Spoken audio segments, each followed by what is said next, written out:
오늘 우리에게 주신 말씀, 우리 마태복음 18장 21절부터 35절까지 말씀을 보시겠습니다. 네, 한 절씩 교독하시겠습니다. 그때에 베드로가 나와 이르되 주여, 형제가 내게 죄를 범하면 몇 번이나 용서하여 주리이까? 7번까지 하오리이까?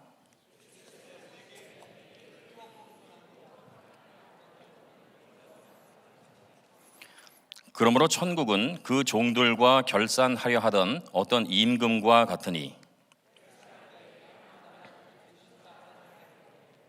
갚을 것이 없는지라 주인이 명하여 그 몸과 아내와 자식들과 모든 소유를 다 팔아 갚게 하라 하니,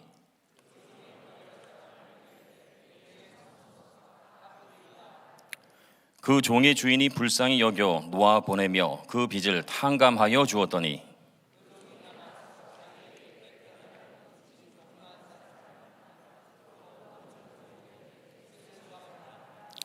그 동료가 엎드려 간구하여 이르되 나에게 참아 주소서, 갚으리이다 하되,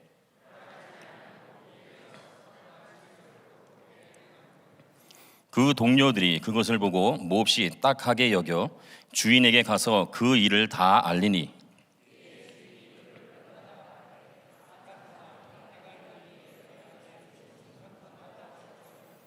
내가 너를 불쌍히 여김과 같이 너도 네 동료를 불쌍히 여김이 마땅하지 아니하냐 하고,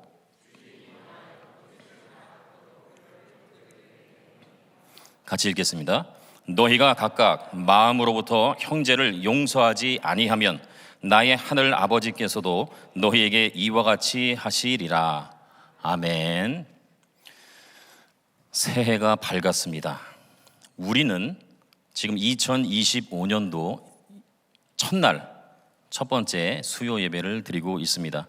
보통은 새해 인사를 할 때 새해 복 많이 받으세요 라고 인사를 했는데, 오늘 이 시간은 이렇게 인사하시겠습니다. 새해 은혜 많이 누리세요. 네, 감사합니다. 혹시 금년 호산나 교회 표가 무엇인지 아시나요? 예언자 공동체입니다.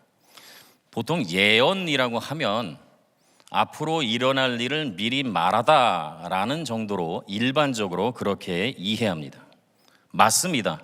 예언의 기능 중에 아주 중요한 기능이죠. 세상이 말하는 일반적인 예언에 대한 의미는 그렇습니다. 그런데 성경이 말하는 예언이란 무엇인가? 성경이 말하는 예언은 앞으로 일어날 일을 미리 말하는 것도 포함하고 있지만, 더 큰 의미는 하나님의 계획을 선포하다라는 의미를 갖고 있습니다.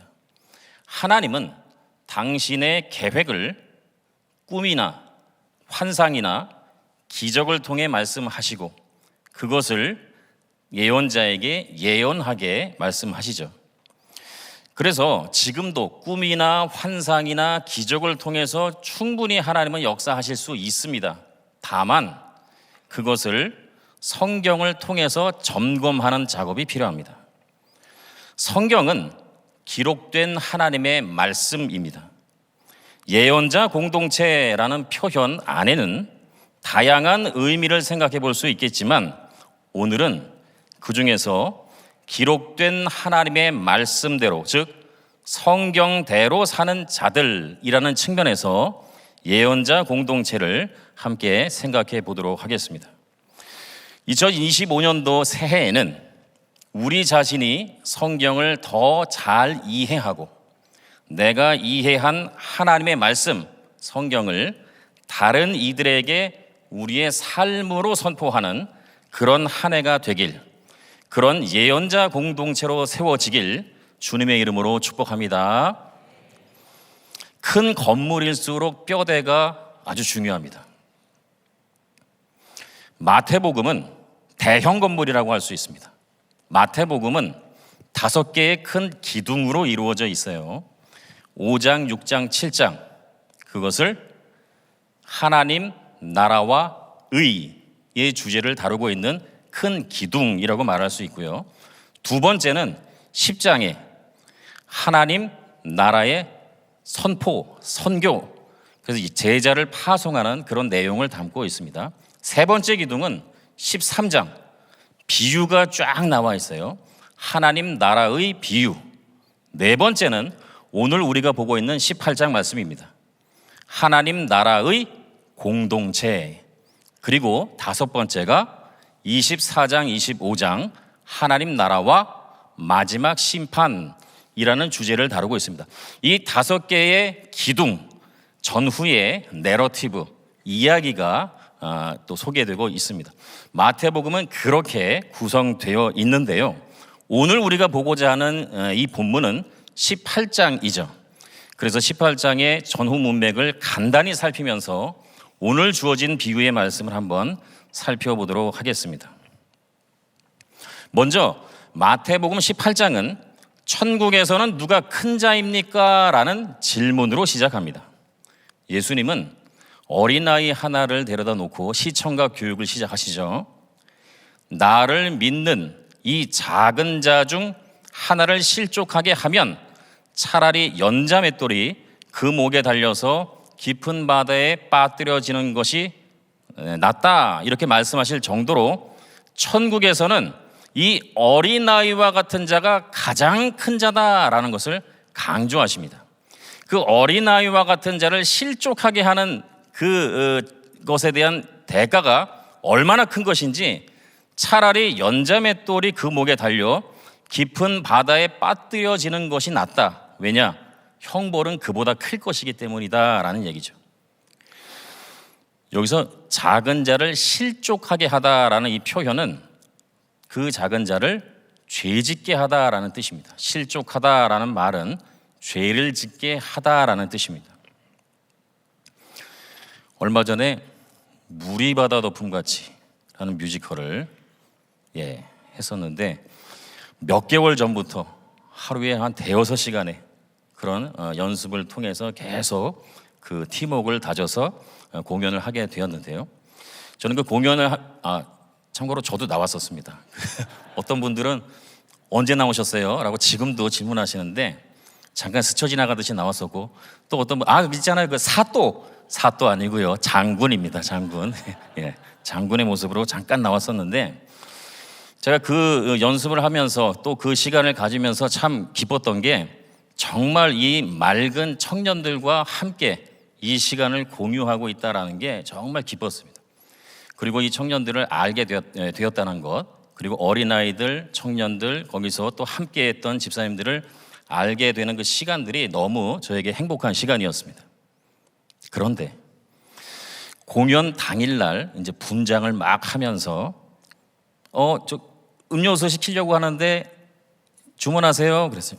저는 아샤추를 마시겠습니다 라고 이야기를 했어요. 네. 목사님 아샤추, 네, 알겠습니다. 그래서 어떤 분이 커피를 막 갖다 주시는데 제가 다 거부했습니다. 저는 왜냐하면 아샤추를 마실 거니까 커피를 마시지 않고 기다리고 있었어요. 근데 배달이 왔습니다. 배달이 왔는데 아샤추가 없습니다. 그래서 제가 아샤추는 아직 안 왔나요? 그랬더니 목사님 이 카페에서는 아샤추 안 팔아요. 제가 아샤추를 그렇게 기다렸었는데 못 마시게 된 것이 살짝 아쉬웠었는데 어떤 청년 한 분이 그거 아이스 아메리카노랑 아이스티랑 섞으면 아샤추 아닌가요? 그 얘기를 하더라고요. 제가 쓴웃음을 지으면서 대답은 하지 않았습니다. 왜냐하면 3개월 전쯤에 어느 집사님이 초대를 해서 몇몇 분들과 함께 이제 그 집에 가서 식사를 하는 시간이 있었는데 제가 이제 가다가 커피와 아이스티를 사갔어요. 보틀로 되어 있는 사서 갖고 갔는데 식사를 다 하고 우리를 초대한 집사님은 50대 중반의 남자 집사님이십니다. 그 집사님이 여보 이쪽으로 와봐. 목사님이 지금 커피를 사오셨는데 마셔야지. 끝내주네요. 막 그러는 거예요. 그래서 그 커피를 딱 마시면서 너무 기뻐하는 모습을 제가 딱 봤습니다. 와, 목사님, 와 하면서 막 그 벌컥벌컥 이제 아이스 커피를 마시는 거예요. 제가 이 집사님에게 더 큰 기쁨을 드리고자, 집사님 잠깐만요, 아샤추라는 게 있습니다. 그랬더니 그게 뭐예요? 잠깐만 기다려보십시오. 그리고 그 마시던 그 아이스 아메리카노에다가 아이스티를 부었습니다. 집사님, 요게 아샤추입니다. 이게 아샤추예요? 그렇게만 마시다가 저를 딱 보시더니 다시 이렇게 딱 마시다가 저한테 한 말씀 딱 하셨습니다. 목사님, 이거 다 마셔야 돼요. 그러시는 거예요. 그래서 분명히 이거 아샤추 맛있는 건데 왜 그러실까 하고 제가 살짝 맛을 봤는데 이 맛도 저 맛도 아니었습니다. 아샤추는 그 에스프레소를 부어야 아샤추 맛이 나지, 아메리카노를 부으면은 이 멍텅구리 같은 아무 말도 안 나는 그런 애매한 맛이 되는 거죠. 근데 제가 그것을 보면서 하나 스쳐 지나가는 그 생각이 있었는데, 이 집사님이 마시던 아이스 아메리카노에 부은 그 아이스티만 그대로 빼내면 얼마나 좋을까. 그러면 아이스티도 마시고 아이스 아메리카노도 마실 텐데 이 둘을 섞어버려서 아무 맛도 아니고 더 이상은 목사님 커피가 아주 맛있네요, 그런 미소를 볼 수 없었기 때문이죠. 죄가 바로 그렇습니다. 죄는 우리와 죄가 하나로 섞이면서 우리 삶에서 죄만 쏙 뺄 수가 없어요. 우리가 하는 모든 행동이 죄와 연결되어 있습니다. 우리와 죄가 하나가 된 거예요. 그래서 우리의 모습에서 죄만 쏙 뺄 수가 없어요.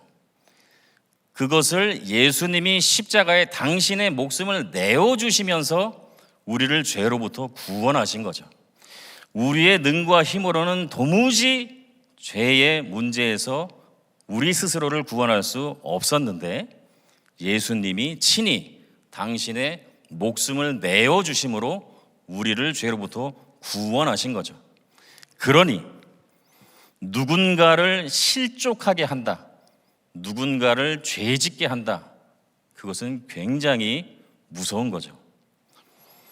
15절부터 16절까지의 말씀을 보면 죄에 대한 부분을 다시 한번 예수님께서 말씀하시는데, 어떤 형제가 죄를 범한 것이 드러나거든 먼저 1대1로 가서 권면하라라고 말씀하십니다.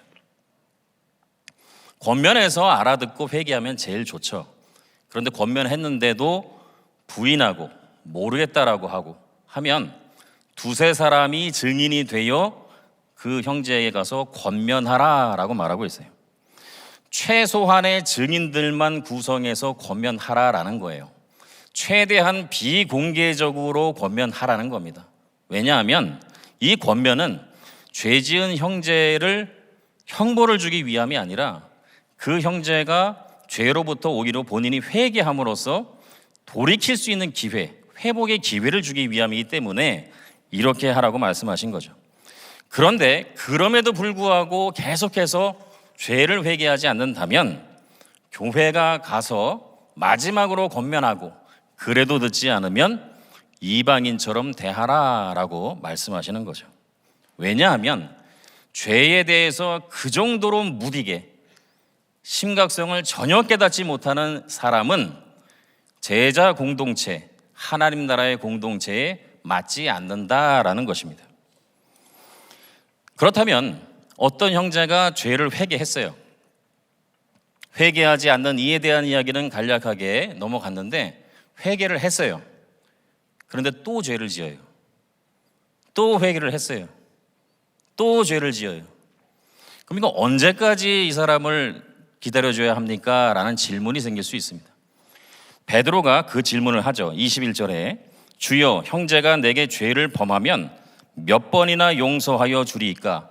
7번까지 하오리이까? 예수님보다 후대의 가르침이기는 하지만 랍비들의 가르침에 의하면 어떤 사람이 죄를 짓고 회개하면 3번까지는 용서해 주어라 라고 가르쳤습니다. 3번도 쉽지는 않습니다. 그런데 베드로는 7번을 이야기하고 있습니다. 이것은 극단적인 예죠. 7번을 용서하는 것은 인간이 용서할 수 있는 한계점, 그 끝자락이라고 말할 수 있겠죠. 그런데 예수님은 그 베드로의 제안을 훨씬 뛰어넘어 이렇게 말씀하십니다. 7번뿐 아니라 7번을 70번까지라도 할지니라. 이 말씀을 하신 후에 주어진 비유가 바로 1만 달란트의 비유입니다. 이러한 문맥을 한번 염두에 두시고 본문을 살펴보도록 하겠습니다. 어떤 나라에 왕이 있었습니다. 왕은 종들이 많이 있었습니다. 그런데 결산할 때가 되어서 어떤 종이 그 왕에게 1만 달란트 손에 입힌 것을 알게 됐어요. 주전 4년 갈릴리와 베레아 연간 세입 총액이 200달란트였습니다. 갈릴리와 베레아의 연간 세입 총액이 200달란트였습니다. 지금 이 종은 1만 달란트를 빚졌다라고 말하고 있습니다. 당시 일꾼의 하루 품삯이 1데나리온이었습니다. 1달란트는 6,000데나리온입니다. 안식일을 제외하고 어떤 사람이 1년 내내 하루도 쉬지 않고 계속 일해서 모을 수 있는 것, 그 모은 것을 20년 동안 연속으로 모으는 것, 20년치 연봉이 바로 1달란트입니다. 1달란트가 그렇다면 1달란트가 그 정도의 가치라면 1만 달란트는 어느 정도의 가치일까요? 그렇죠. 20만 년치 연봉이죠. 1만 달란트를 오늘날 기준으로 환산해 보겠습니다. 1데나리온 하루 일당입니다. 1달란트는 6,000데나리온이라고 했어요. 계산하기 편하게 1데나리온을 10만 원이라고 가정한다면 1만 달란트는 10만 원에 6천을 곱하고 또 거기에 1만을 곱하면 됩니다. 암산이 빠르신 분은 한화로 얼마 정도인지 대충 나오시나요? 1만 달란트? 1만 달란트는 대략적으로 계산했을 경우에 우리나라 돈으로 6조 원에 해당합니다. 이 어마어마한 빚을 진 거예요. 어떤 분들은 한 개인이 어떻게 6조 원의 빚을 질 수 있느냐라고 의문을 던질 수 있습니다. 그런데 비유의 핵심은 이 사람이 어떻게 빚을 지게 되었는지가 아니라 얼마나 빚을 지었는가, 이것이 비유가 말하고자 하는 것이죠. 잠시 이제 산수 시간으로 잠깐 돌아가 보겠는데요. 자, 우리가 1, 10, 100, 1000만 어디까지 가나 한번 해볼게요. 시작. 1, 10, 100, 1000만, 10만, 100만, 1000만, 억, 10억, 100억, 1000억, 천조 다음에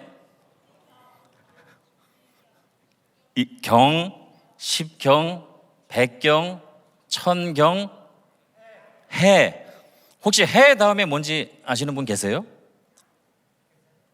예, 계신다면 아마 나사나 천문학 그쪽 관련 계신 분이실 텐데, 제가 이것을 왜 하냐면요, 1만 달란트라고 할 때 이 만이라는 헬라어가 미리오이라는 거예요.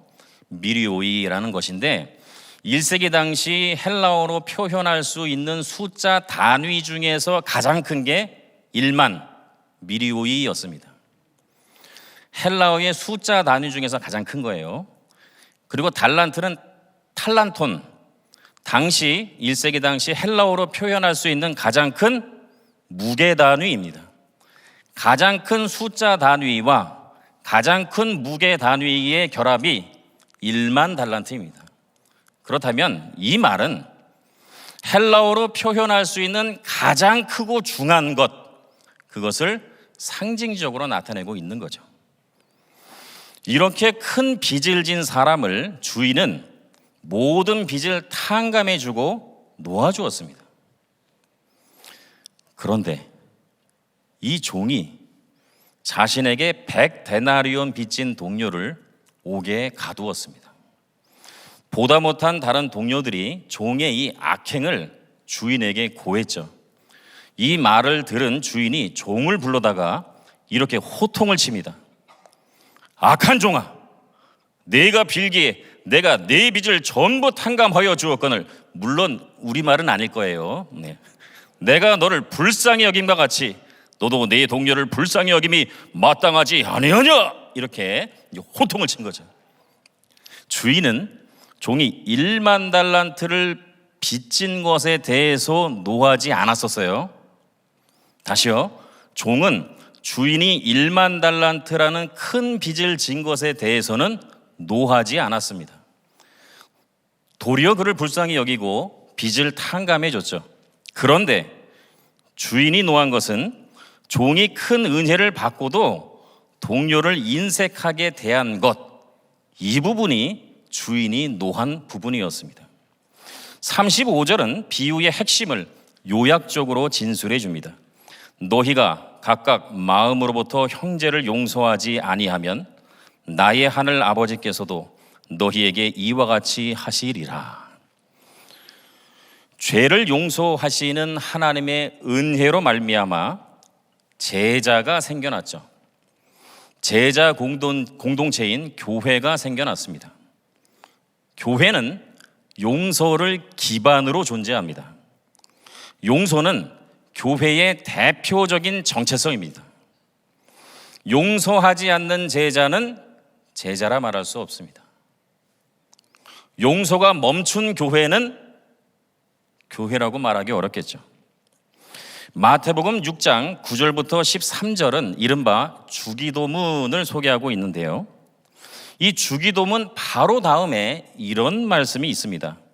너희가 사람의 잘못을 용서하면 너희 하늘 아버지께서도 너희 잘못을 용서하시려니와 너희가 사람의 잘못을 용서하지 아니하면 너희 아버지께서도 너희 잘못을 용서하지 아니하시리라.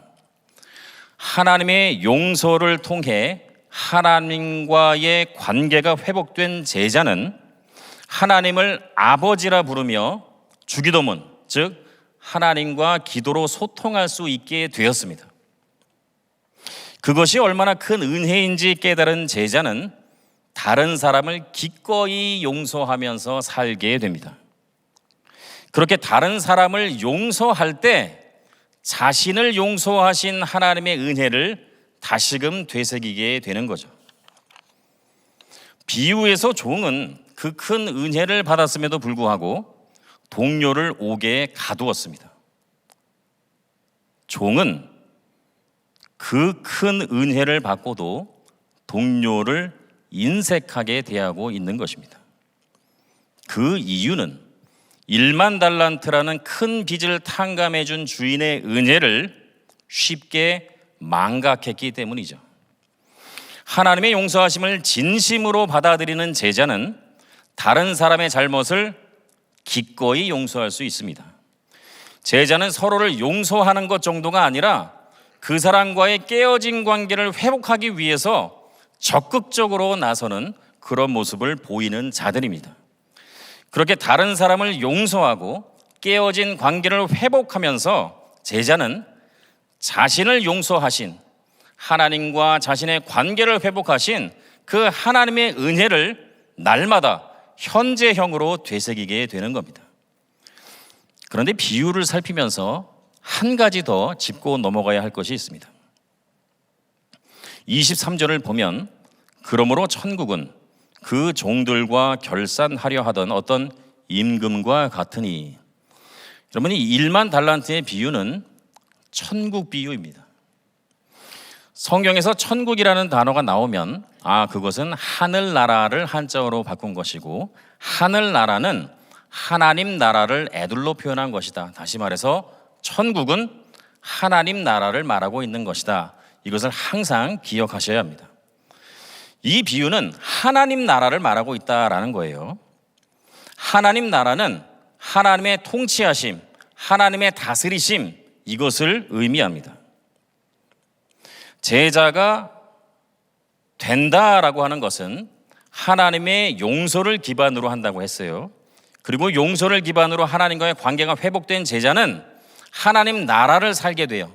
하나님 나라를 산다는 얘기는 하나님의 통치에 순종하는 삶을 산다는 얘기입니다.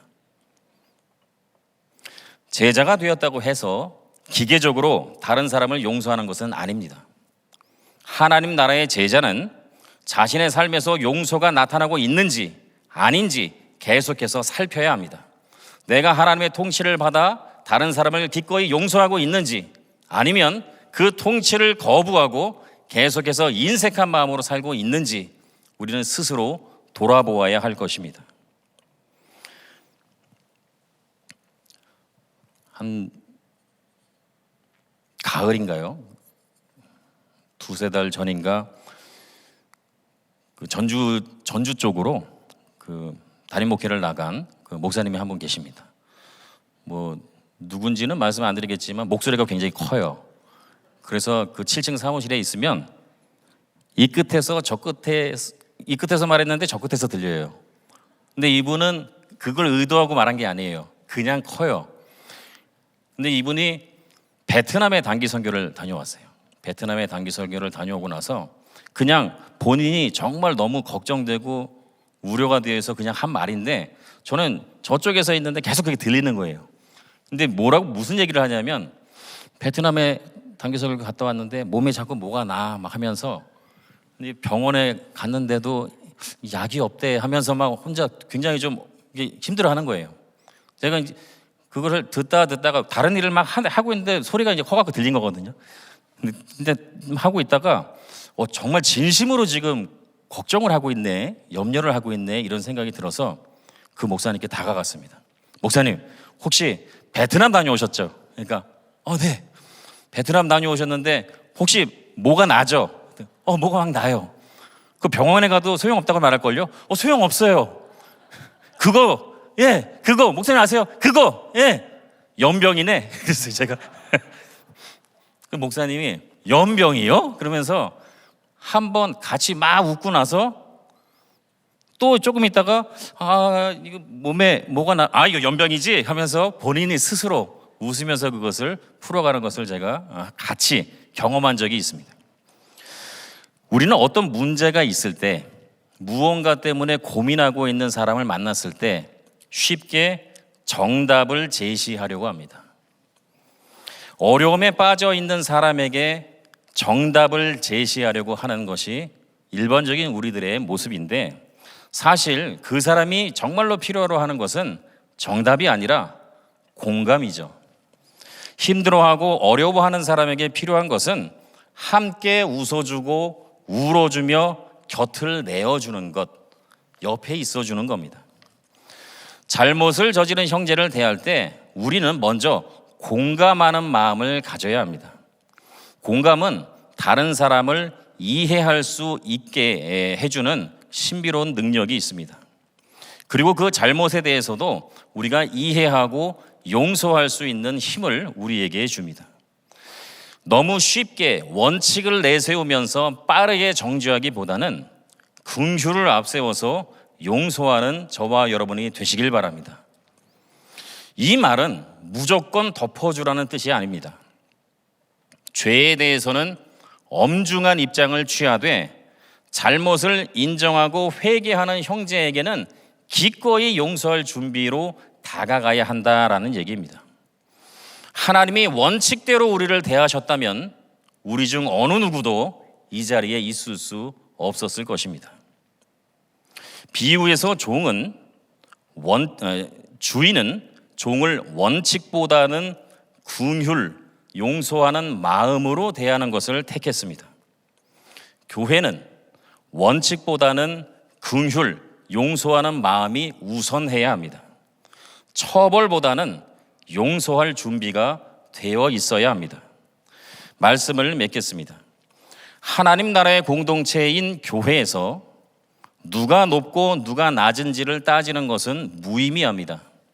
하나님 나라 공동체는 한 분 하나님을 아버지로 둔 형제요 자매들이기 때문에 그 가운데서 누가 더 큰지 누가 더 낮은지 따지는 것은 무의미합니다.